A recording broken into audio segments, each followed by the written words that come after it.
बिस्मिल्लाहिर्रहमानिर्रहीम। अस्सलाम वालेकुम 10th क्लास स्टूडेंट्स। फिज़िक्स के चैप्टर नंबर 1 से आज हम लोग अपना आगाज़ कर रहे हैं और इंशाल्लाह बहुत जल्द ये सीरीज़ जो है वो मुकम्मल हो जाएगी। तो आज का जो हमारा टॉपिक है वो है मैस स्प्रिंग सिस्टम के बारे में आज हम लोग पढ़ेंगे कि मैस स्प्रिंग सिस्टम क्या है। तो इसमें कुछ पॉइंट्स जो हमने डिस्कस करने हैं, जो कॉन्सेप्ट्स इम्पोर्टेंट कॉन्सेप्ट्स जो हमें चाहिए इस टॉपिक को समझने के लिए। तो सबसे पहली चीज़ तो हमें पता होना चाहिए कि वाइब्रेटरी मोशन क्या होता है। उसके बाद दूसरी चीज़ है हुक्स लॉ के बारे में हमको पता होना चाहिए। उसके बाद तीसरी चीज़ है रिस्टोरिंग फोर्स क्या होती है। उसके बाद है इनर्शिया और उसके बाद अगली चीज़ है जनाब पॉजिटिव और नेगेटिव एक्सेलरेशन।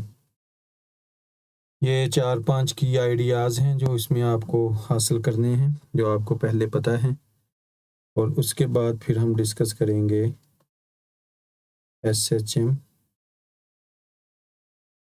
और साबित करेंगे mass spring system. Mass spring systems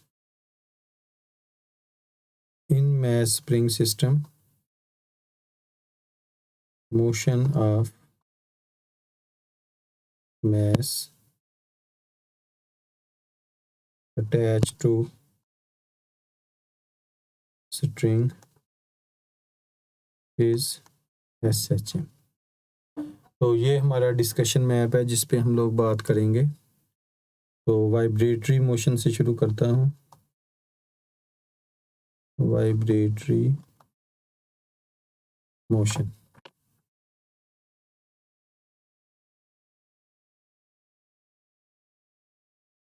vibratory motion क्या होता है? To and fro motion of an object about mean position. मतलब है कि अगर कोई जिस्म किसी मीन पोजीशन एक मरकज़ी वस्ती नुक्ते के गिर्द हरकत करता है और अपने मोशन को बार बार रिपीट करता है, उसे हम कहते हैं वाइब्रेटरी मोशन। थोड़ा और इसको मैं एक्सप्लेन कर देता हूँ। मोशन ऑफ स्विंग, झूले की जो हरकत है वो वाइब्रेटरी मोशन है। देखें, झूला जो है वो एक फ़िक्स पॉइंट होता है और वो उस फिक्स पॉइंट के आगे पीछे मूव करता है और अपनी मोशन को बार बार रिपीट कर रहा होता है, तो वो वाइब्रेटरी मोशन है। तो to and fro motion of an object about mean position, झूले का मोशन। तो दूसरी जो इम्पोर्टेंट कॉन्सेप्ट है वो है हुक्स लॉ। हुक्स लॉ जो है वो स्प्रिंग के मुतल्लिक़ है इलास्टिसिटी के, कि जब हम किसी स्प्रिंग को स्ट्रेच करते हैं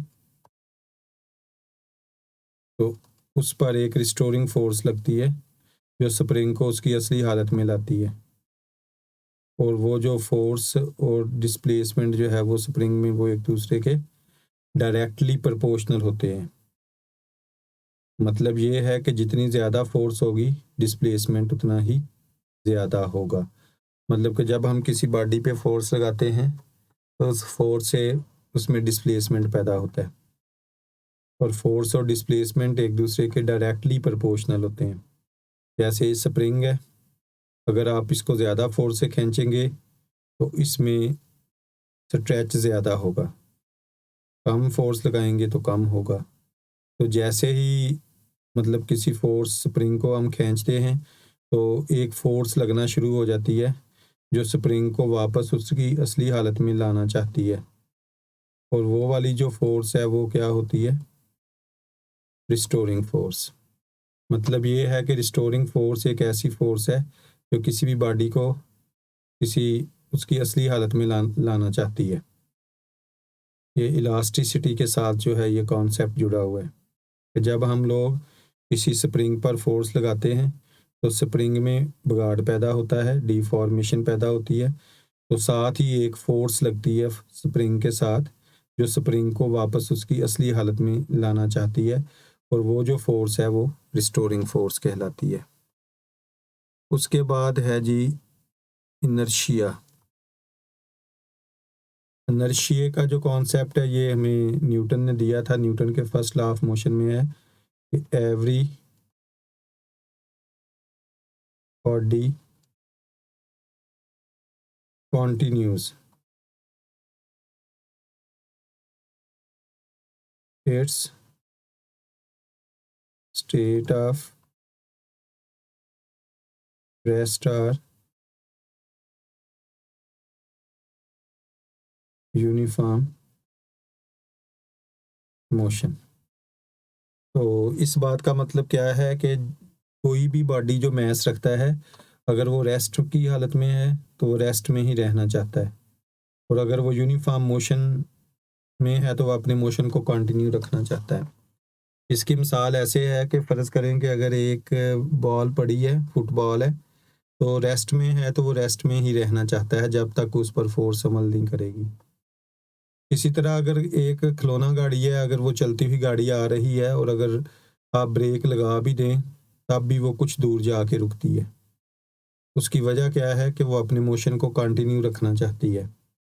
इसकी मिसाल और भी दे सकते हैं कि जैसे एक फुटबॉल है, फुटबॉल अगर चलता हुआ आ रहा हो ऐसे, तो अगर आप लोग उसको अपने पाँव से रोकेंगे तो क्या होगा कि फुटबॉल जब पाँव के साथ लगेगा तो वो पाँव पर एक फोर्स लगाता है।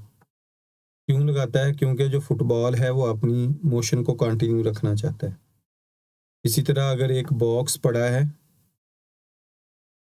ये रेस्ट की हालत में है, और जब आप इसको धक्का लगाते हैं तो ये अपनी रेस्ट में तब्दीली के ख़िलाफ़ रेजिस्ट करता है, ये फ़ौरन नहीं चलता। आप फोर्स लगाते हैं तो ये रेजिस्ट करता है, और ये इनर्शिया की वजह से है।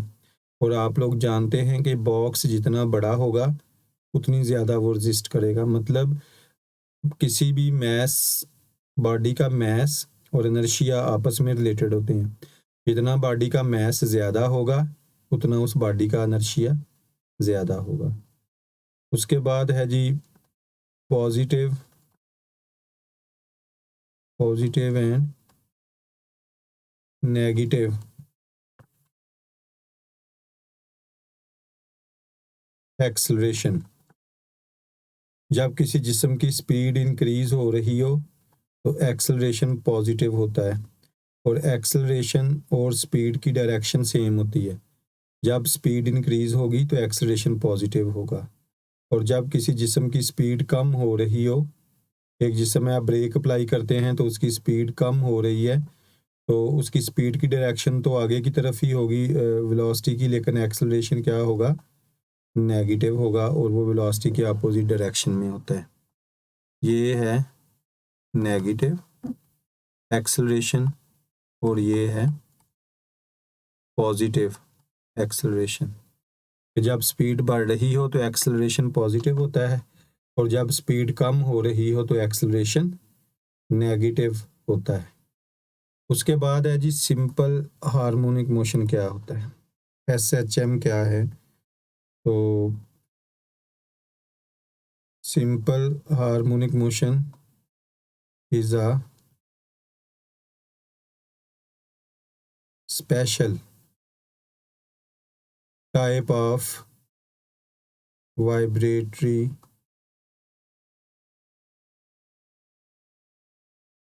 मोशन। सिंपल हार्मोनिक मोशन जो है वो वाइब्रेटरी मोशन की एक स्पेशल टाइप है। इसकी कुछ बातें हैं जो पहले मैं बात को साबित करूंगा मैस अटैच स्प्रिंग में, और फिर मैं आपको इसकी डेफिनेशन बताऊंगा। Mass attach to a spring, इसे हम मैस स्प्रिंग सिस्टम भी कहते हैं। तो अभी हम मैस स्प्रिंग सिस्टम को डिस्कस करते हैं। तो एक केस को हम लोग स्टडी करते हैं। स्मूथ सरफेस है, तो इस पर इसके एक सिरे के साथ जो है वो एक स्प्रिंग अटैच है और उसके साथ एक बॉडी जुड़ा हुआ है जिसका मैस m है, और ये बॉडी की इनिशियल पोजीशन है। और ये जो सरफेस है जिस पर बॉडी पड़ा हुआ है वो फ्रिक्शन लेस है, मतलब मैस और उस सतह के दरमियान फ्रिक्शन नहीं है। तो अब मैस m पॉइंट O पर है, तो स्प्रिंग जो है ना तो उसमें कंप्रेशन है ना वो स्ट्रेच हुआ है, ना स्प्रिंग मतलब खिंचा हुआ भी नहीं है और दबा हुआ भी नहीं है, बिल्कुल नॉर्मल कंडीशन में है। तो इस वजह से इस बॉडी पर जो फोर्स लग रही है वो 0 है। अब हम लोग क्या करते हैं,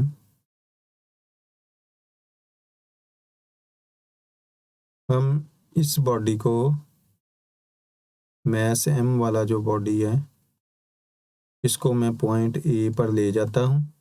तो जब इसको मैं खींच कर उधर लेके जाऊँगा तो ये जो स्प्रिंग है ये स्ट्रेच हो जाएगा। जैसे ही स्प्रिंग स्ट्रेच हुआ तो एक रिस्टोरिंग फोर्स प्रोड्यूस हो जाएगी हुक के कानून के मुताबिक।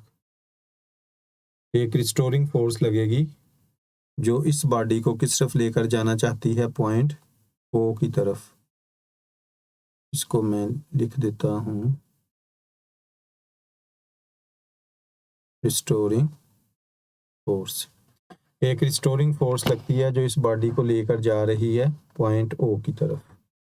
क्यों लग रही है? स्प्रिंग में स्ट्रेच प्रोड्यूस हुआ है हुक के लॉ के मुताबिक।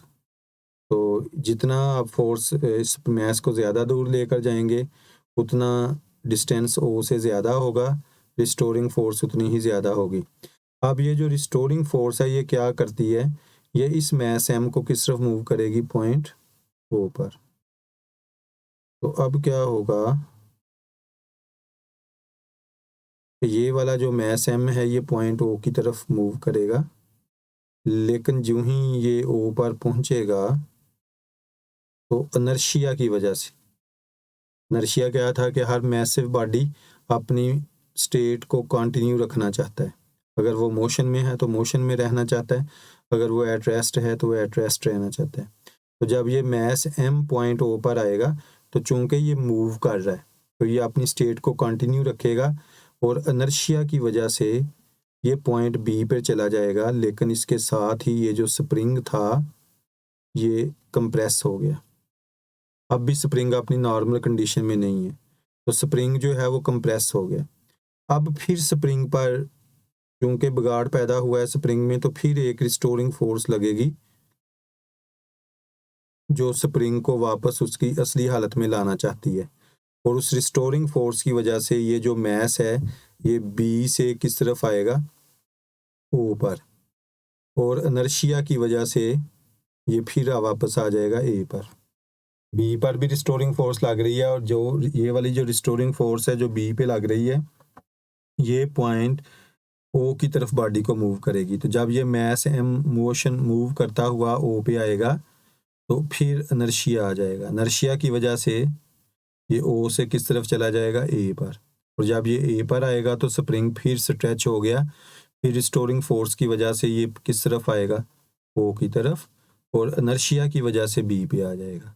तो इस तरह ये जो मैस m है ये A और B ये जो दो पॉइंट्स हैं इनके दरमियान वाइब्रेटरी मोशन एग्जीक्यूट करता रहेगा। वाइब्रेटरी मोशन यही होता है कि बॉडी एक पॉइंट के गिर्द मूव करता है और अपनी हरकत को बार बार दोहराता है। तो ये वाला जो मैस है ये यही काम कर रहे हैं। देखें ए और बी के दरमियान ये मूव करता रहेगा और इसमें देखें कि जो रिस्टोरिंग फोर्स है वो हमेशा पॉइंट ओ की तरफ लग रही है। तो अब मैं ज़रा थोड़ा इसको और थोड़ा तफसील में जाता हूँ। देखिए, जब आप इसको ए पे ले गए, ए पे छोड़ा, तो ए से ये बॉडी किस तरफ मूव करेगा? पॉइंट ओ की तरफ। जब ये ए से ओ की तरफ जा रहा है तो इसकी स्पीड बढ़ रही है। ए से ओ की तरफ जाते हुए मैस एम की स्पीड इंक्रीज हो रही है तो एक्सेलरेशन पॉजिटिव होगा। और जब ये ओ से बी की तरफ जा रहा है तो इसकी स्पीड कम हो रही है, इसलिए बी पे जाके रुक गया। इसकी स्पीड कम हो रही है और एक्सेलरेशन नेगेटिव होगा। और एक्सेलरेशन नेगेटिव है तो इट मीन्स कि वो पॉइंट ओ की तरफ होगा। तो उसके बाद जब ये बी से ओ की तरफ आ रहा है तो इसकी स्पीड इंक्रीज हो रही है और एक्सेलरेशन पॉजिटिव होगा, फिर अगेन वो पॉइंट ओ की तरफ होगा। इस तरह ओ से ए की तरफ जाते हुए इसकी स्पीड फिर कम हो रही है तो एक्सेलरेशन नेगेटिव होगा और पॉइंट ओ की तरफ होगा। इस पूरे मोशन में आप देखें कि ये जो मैस एम है इसका जो एक्सेलरेशन है उसकी डायरेक्शन हमेशा पॉइंट ओ की तरफ होती है, क्योंकि इस एम पर एक ही फोर्स लग रही है और वो है रिस्टोरिंग फोर्स। और रिस्टोरिंग फोर्स की डायरेक्शन हमेशा पॉइंट ओ की तरफ है। तो फोर्स आपको पता है एक्सेलरेशन प्रोड्यूस करती है और एक्सेलरेशन और फोर्स की डायरेक्शन सेम होती है। तो अगर रिस्टोरिंग फोर्स की डायरेक्शन ओ की तरफ है तो एक्सेलरेशन भी पॉइंट ओ की तरफ होगा। तो अब इस सारी बात से क्या नतीजा निकल रहा है? तो ये वाला जो मोशन है ना, इसे हम कहते हैं कि ये सिंपल हार्मोनिक मोशन है। SHM है। SHM stands for simple harmonic motion. अब इसको मैं वर्ड्स में कंक्लूड करता हूँ। ये थोड़ा एक सेकंड, ये दोबारा से उसको शुरू कर लूँ मैं जी। From current slide. तो ये कंक्लूड करता हूँ मैं अपनी बात को वर्ड्स में कि सिंपल हार्मोनिक मोशन जो है वो वाइब्रेटरी मोशन है। इन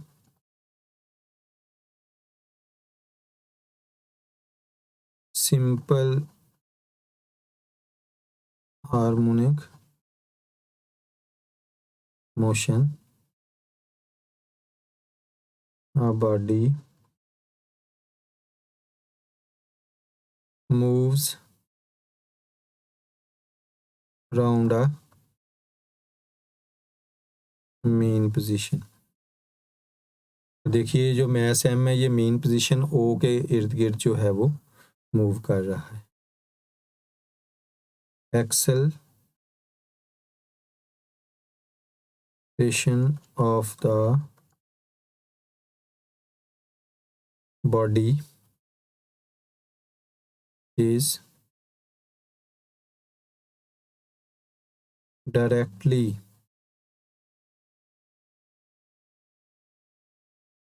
proportional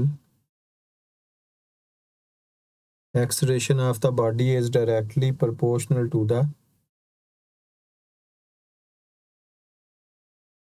displacement from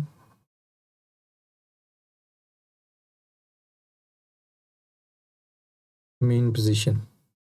कि जो एक्सेलरेशन है वो मीन पोजीशन से डिस्प्लेसमेंट के डायरेक्टली प्रोपोर्शनल है। मतलब जितना आप बॉडी को ज़्यादा दूर लेकर जाएंगे पॉइंट ओ से, रिस्टोरिंग फोर्स उतनी स्ट्रॉन्ग होगी और एक्सेलरेशन भी उतना ज़्यादा होगा। तीसरी बात, acceleration is always directed towards mean position. लें जी, तीन बातें हैं। ये पहली बात तो ये है कि सिंपल हार्मोनिक मोशन में कोई भी बॉडी जो है वो मीन पोजीशन के गिर्द मूव कर रहा होता है। दूसरी बात है कि एक्सेलरेशन जो है वो मीन पोजीशन से डिस्प्लेसमेंट के डायरेक्टली प्रोपोर्शनल होता है। और तीसरी बात है कि एक्सेलरेशन जो है वो हमेशा मीन पोजीशन की तरफ होता है। तो ये सिंपल हार्मोनिक मोशन की करैक्टरिस्टिक्स हैं। तो अब ये देखिए, जो मैस स्प्रिंग के साथ अटैच है वो इन तीनों शराइत को पूरा कर रहा है। पहली शर्त कि ये देखें, इसका जो मोशन है वो ए और बी पॉइंट्स के दरमियान वो एक पॉइंट ओ के इर्द गिर्द हो रहा है। दूसरी बात, एक्सेलरेशन जो है वो डिस्प्लेसमेंट के डायरेक्टली प्रोपोर्शनल होता है। इसका मतलब है कि जितना आप पॉइंट ओ से बॉडी को खींच के दूर लेकर जाएंगे, एक्सेलरेशन रिस्टोरिंग फोर्स उतनी ही ज़्यादा होगी और एक्सेलरेशन भी उतना ही ज़्यादा होगा। तीसरी बात, एक्सेलरेशन हमेशा मीन पोजीशन की तरफ होगा। एक्सेलरेशन की जो डायरेक्शन है, तो सिंपल सी बात है कि देखें, जब पॉइंट ए पर है तो रिस्टोरिंग फोर्स ओ की तरफ लग रही है, जब पॉइंट बी पे है फिर भी रिस्टोरिंग फोर्स ओ की तरफ लग रही है। मतलब इस टोटल मोशन में जो फोर्स की डायरेक्शन है वो हमेशा किस तरफ है, पॉइंट ओ पर है। और फोर्स और एक्सेलरेशन सेम डायरेक्शन में होते हैं। तो अगर रिस्टोरिंग फोर्स पॉइंट ओ की तरफ लग रही है तो एक्सेलरेशन भी पॉइंट ओ की तरफ ही होगा। तो ये था जनाब मैस स्प्रिंग सिस्टम। तो अब हम इस बात को ज़रा मैथमेटिकली प्रूव कर देते हैं। ये जो बात अभी हमने की है कि ये जो मैस स्प्रिंग सिस्टम है, जब हम इस मैस एम को खींच के पॉइंट ओ पर ले गए तो इस पर जो फोर्स लगेगी वो डायरेक्टली प्रोपोर्शनल है माइनस एक्स के। ये जो है ये हुक का कानून है। तो अगर मैं इसको करूं थोड़ा सिंप्लीफाई, तो प्रोपोर्शनैलिटी को इक्वलिटी में बदलने के लिए हमें कांस्टेंट चाहिए होता है, तो वो है के और ये है माइनस एक्स। तो ये मल्टीप्लिकेशन का साइन है तो ये आ जाएगा माइनस के एक्स। के इज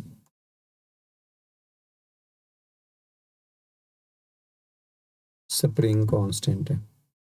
अच्छा, अब हमें एक और बात भी पता है कि एफ जो है न्यूटन के सेकंड लॉ ऑफ मोशन से वो इज इक्वल टू होता है एम ए के। इसको मैं इक्वेशन 1 कह लेता हूँ, इसको मैं इक्वेशन 2 कह लेता हूँ। अब दोनों इक्वेशंस को मैं कंपैरिजन कर लेता हूँ, तो दोनों एफ के इक्वल हैं, तो एम ए किसके इक्वल आ जाएगा, माइनस के एक्स के। तो ए क्या आ जाएगा, माइनस के बाई एम एक्स। और जो ए है, ये के स्प्रिंग कांस्टेंट है और एम कांस्टेंट होता है, तो ये आ जाएगा माइनस कांस्टेंट एक्स। अगली स्लाइड पे चलता हूँ, जगह कम है इधर। तो ए जो है वो आ जाएगा ए माइनस एक्स। तो ये क्या प्रूव कर रहा है, मैं दोबारा से फिर आपकी याद दहानी के लिए ये एक्सप्रेशन कैसे आया कि पहले हमने देखा कि जब हमने स्प्रिंग को स्ट्रेच किया तो F directly proportional to minus k x और एफ इसके इक्वल आ गया माइनस के एक्स के। और दूसरी कंडीशन जो थी न्यूटन का second law, F is equal to m a. फिर हम लोगों ने क्या किया, m a minus k x और ए जो है वो क्या आ जाएगा, माइनस के बाई एम एक्स। और ये आ जाएगा माइनस, ये वो काम है जो मैंने पिछली स्लाइड पे किया था, ये सिर्फ आपकी याददाश्त के लिए। तो ये आ जाएगा minus x.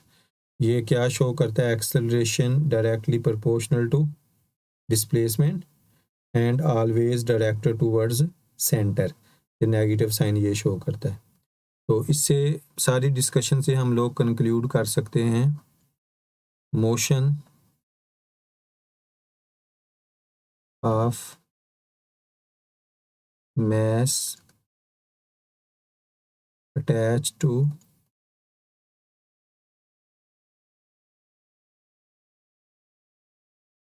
spring. Motion of mass attached to spring is simple harmonic motion.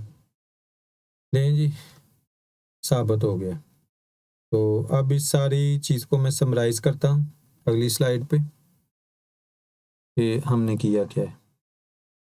देखें जी, सबसे पहले जो है मैं समरी अब इसकी करने लगा हूँ ताकि आपको याद रह जाए। सबसे पहले हम लोगों ने डिस्कस किया, ये ई नहीं आता, वाइब्रेटरी मोशन।